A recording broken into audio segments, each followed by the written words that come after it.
আজকের দিন। আমার দেখা শুরুটা সকাল হলো রথযাত্রা দিয়ে।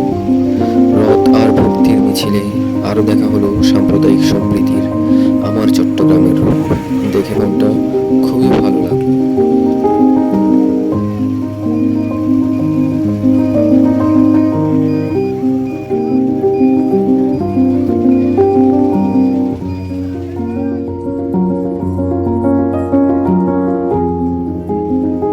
ধুলো উড়িয়ে যাচ্ছে মানুষের একটি পরিবার, গায়ের গন্ধটা হঠাৎ নাকে এসে লাগলো।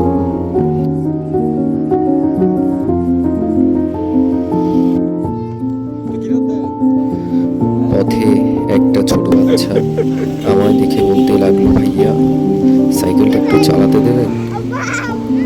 হাসিটা এতই সুন্দর ছিল যে না বলতে পারিনি। উপরে আকাশ ছিল মেঘে ভরা, তবে পরিষ্কার। নদীতে মাঝি করছে নৌকায় মানুষ পারাপার। আসলে জীবন কি এভাবে নদী পারাপার হয়? এই শহর, এই মানুষ, এই গ্রামগুলো, এটাই আমার দেখা। আমার দেখা রাস্তায় জ্যাম আছে, আবার হাসিও আছে। ব্যস্ত, সুন্দর, এলোমেলো, তবুও নিজের লাগে। আমার দেখা আজকের দিন।